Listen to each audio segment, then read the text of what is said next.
the moment we live in an environment where there is increase in an Islamophobic attack, especially after Brexit. Personally, I have faced many verbal abuses and even sometimes physical abuses.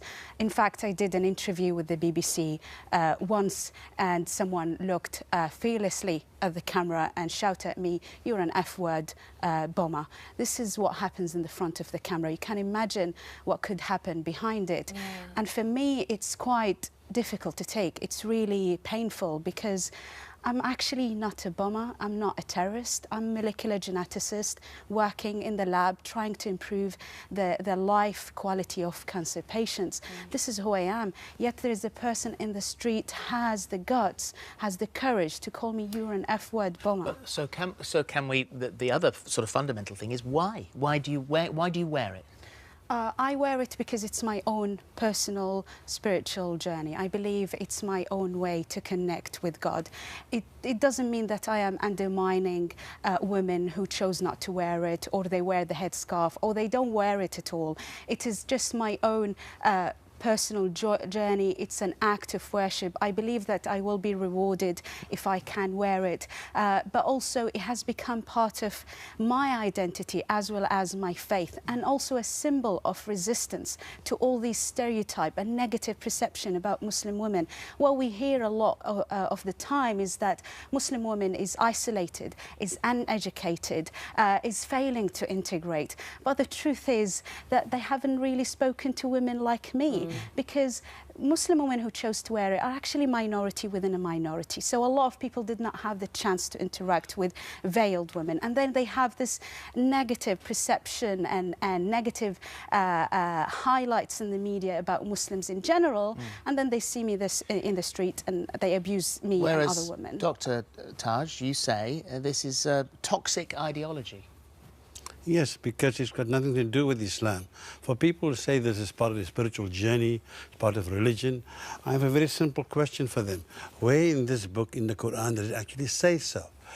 Nowhere. In fact, nowhere. And the word, in fact, burqa or niqab is not even mentioned in the Quran. On what the people who wear this don't tell the non-Muslim public that it's banned in Mecca, the holiest place in Islam. You can't perform the pilgrimage with your face covered. This is not true. You say it's not true? This is not true. There is actually a clear passage in the Quran, is chapter An-Nur, which means 24:31, yeah. Where God says, "O Prophet, call your daughters and your wives to lower down their garments." The thing is, this passage has different interpretation. You could interpret it. He interprets it in that way, and I respect it. And this is my own interpretation. But can I just say, in Britain, isn't something that makes us great and brilliant and wonderful that we have choice and we have freedom to express ourselves, to wear what we want, no, I mean, and we have that choice. Should we ever be told, regardless of whether it's something to do with religion or whatever it's to do with, should we ever be told, "Oh, you can or can't wear this"? Let's just move the argument further on then. So we're supposedly in a gender equal society, am I right? Laws apply equally to both men and women. Yeah. So how come this young lady and other women like her can walk down the street being publicly anonymous and I can't? I mean, either we have a society where both genders can conceal their identity in public, or none. But she's not concealing her identity. She is concealing her identity. She's telling us who she is, her name, I what mean, she does. So would I? Just can't see so if I meet her, mouth, if I meet her tomorrow, would I know who she is? Well, yes, because you met her today. No, I would not know who she is. I'm afraid. In fact, the same would apply. I think you this are. idea that somehow facial concealment is required in Islam is a nonsense. Number one. Number two, it is not conducive to social cohesion. In Europe, there are countries that have gone further down the line here, that have banned the full face. In France, many claim that it's made France's social divide worse. In Belgium, women claim it's an attack on religious freedom. In Bulgaria, it's seen as part of a disturbing trend of intolerance and xenophobia.